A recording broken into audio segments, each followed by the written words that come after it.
இந்த Sun TV Sun network அப்படின்னு இதுல விஜய் படங்க போடுறது கிடையாது, விஜய் காமெடிஸ் போடுறது கிடையாது.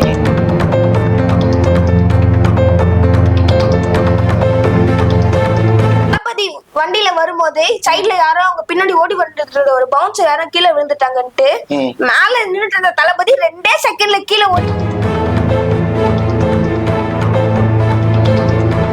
ஒரு பாட்டு படம் எல்லாத்தையும் வந்து அவங்க ஒதுக்கி வைக்க ஆரம்பிச்சிட்டாங்க. இப்ப வந்து இது ஒரு 3 மாசமா நான் நோட்டீஸ் பண்ணிட்டு இருக்கேன். மாசத்துக்கு ஒரு வாட்டி விஜய் படம் போடுறது பெரிய விஷயமா.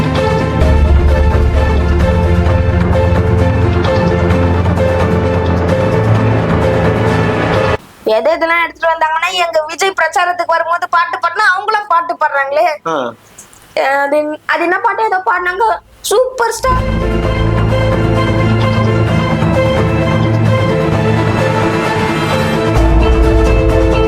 இதுக்கு காசுக்கு வர கூட்டம் கிடையாது, தானா சேர்ந்த கூட்டம் கிடையாது, தானா சேர்ந்த கூட்டம். அவரா வந்து நீங்க வாங்க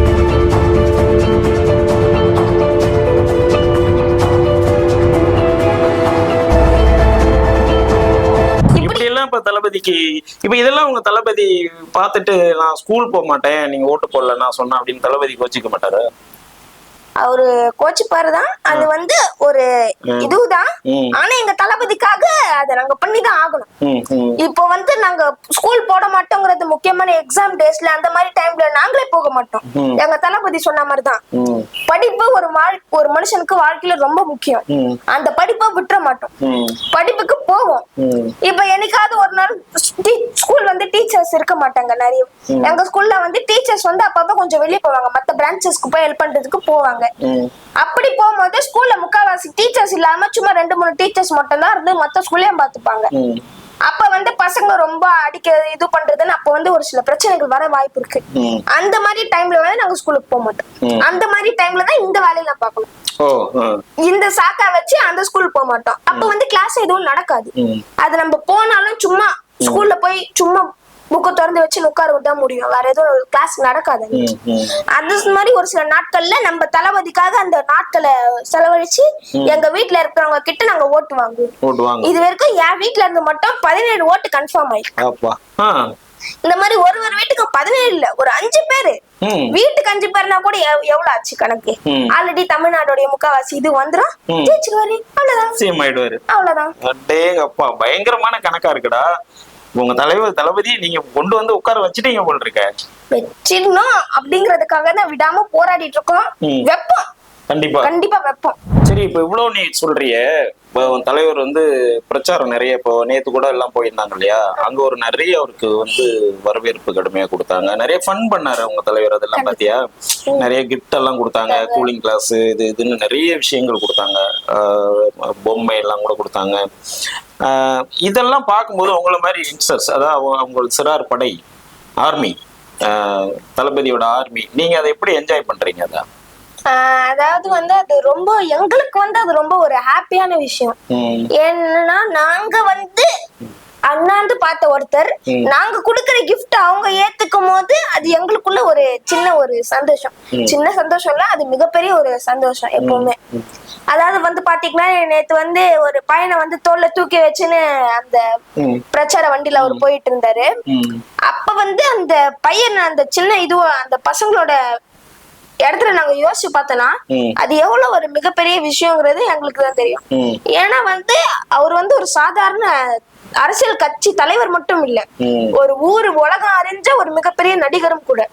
அப்படிப்பட்ட ஒரு ஆளு ஒரு குழந்தையா தோல்ல தூக்கி வச்சுட்டு போறதுங்கிறது வந்து ஸ்டாலின், உதயநிதி அவர் யாராலயும் அவங்களாம் பண்ணது கிடையாது. ஏன்னா அவங்க வந்து நாங்க தான் அரசியல், எங்க அரசியலே எங்க கைக்குள்ள அப்படிங்கிற ஒரு மைண்ட் செட்ல அவங்க இருக்கிறாங்க. அது மட்டும் இல்லாம ஒரு சில சீப் பாலிடிக்ஸும் இப்போ இந்த கொஞ்ச நாளா நாங்க நோட்டீஸ் பண்றது, இந்த சன் டிவி சன் நெட்வொர்க் அப்படின்னு இதுல விஜய் படங்க போடுறது கிடையாது, விஜய் காமெடிஸ் போடுறது கிடையாது, விஜய் பாட்டுங்க போடுறது கிடையாது. சன் டிவி, கே டிவி, ஜெய டிவி, முரசு எல்லாத்துலயும் யோசிச்சு பாருங்க, விஜய் படங்களே வர்றது கிடையாது. ஆமா சன் மியூசிக் அந்த சன் இது அவங்களுடைய முரசொலி அது இது எல்லாத்துலயும் வந்து விஜய் பாட்டுங்க வரது கிடையாது. இந்த ஆதித்யா சிரிப்பொலி அதுல விஜய் காமெடிஸ் போடுறதே கிடையாது. மக்கள் கிட்ட விஜயோட அந்த விஜய் அப்படிங்கிற ஒரு இதுவை வெளியே கொண்டு போறாங்கிற விதத்துல அவர் பாட்டு படம் எல்லாத்தையும் வந்து அவங்க ஒதுக்கி வைக்க ஆரம்பிச்சிட்டாங்க. இப்ப வந்து இது ஒரு 3 மாசமா நான் நோட்டீஸ் பண்ணிட்டு இருக்கேன். மாசத்துக்கு ஒரு வாட்டி விஜய் படம் போடுறது பெரிய விஷயமா இருக்கு அந்த சேனல். மத்த சின்ன சின்ன இதுவான படங்க ஹாலிவுட் படங்க கூட போடுறான், ஆனா எங்க விஜய் படத்தை போட மாட்டாங்க. அப்படி ஒரு சில இதுவும் இப்ப அவங்க பண்ணிக்கிட்டு இருக்காங்க. அது வந்து ரொம்ப தப்பு. ஏன்னா அது வந்து சினிமாங்கிறது வேற, அரசியலுங்கிறது வேற.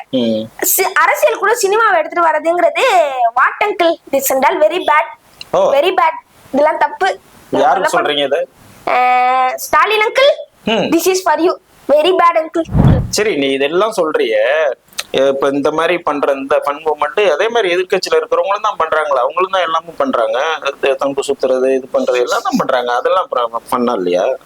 அவங்க ஃபன்னு அவங்களாம் ஓனா பண்ணல, அடுத்தவங்க கிட்ட இருந்து காப்பி அச்சு எடுத்துட்டு வந்திருக்காரு. எங்க விஜய் கிட்ட இருந்து காப்பி அச்சு எடுத்துட்டு வந்து எதெல்லாம் எடுத்துட்டு வந்தாங்க? அப்படி எதெல்லாம் எடுத்துட்டு வந்தாங்கன்னா, எங்க விஜய் பிரச்சாரத்துக்கு வரும்போது பாட்டு பாடினா அவங்களும் பாட்டு பாடுறாங்களே.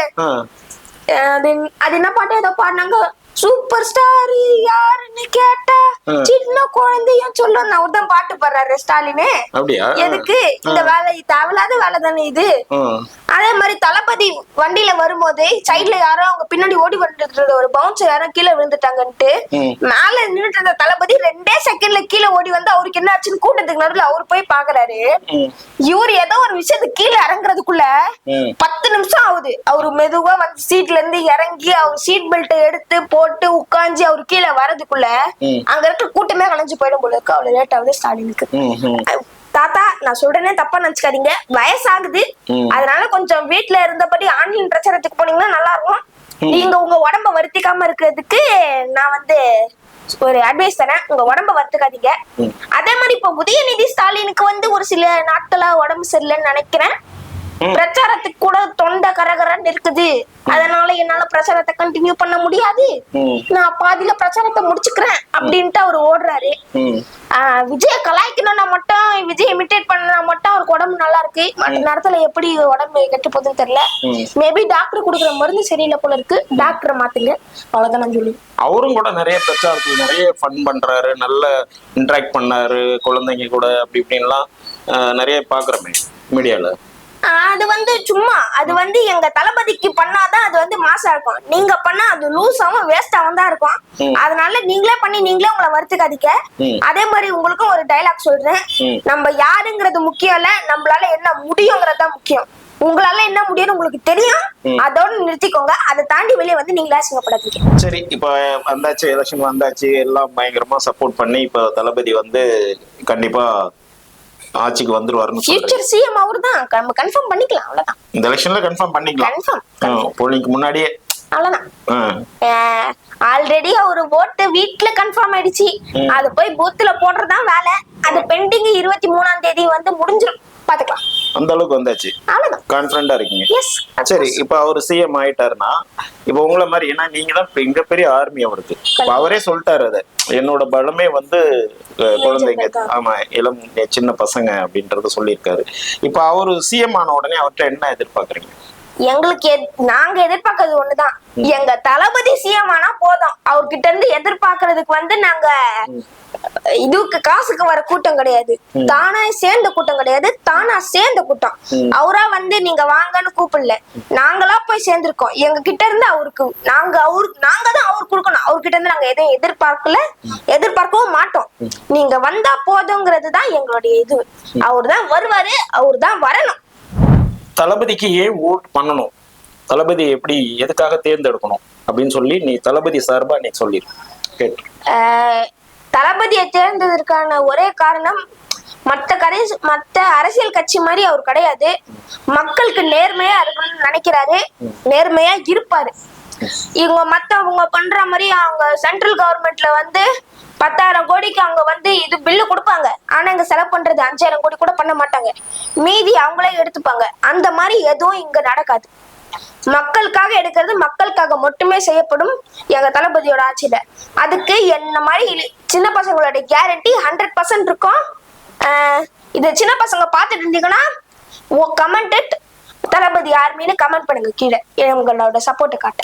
சரி, உங்க தளபதிக்கு என்ன சொல்ற?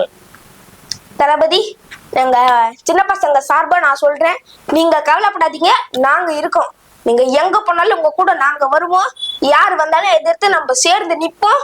அவங்கள தம்சம் பண்ணிட்டு முன்னாடி போவோம். எல்லாரும் கான்பிடென்ட்டா இருங்க. வெற்றி நமதே, வெற்றி நிச்சயமாக கிடைக்கும்.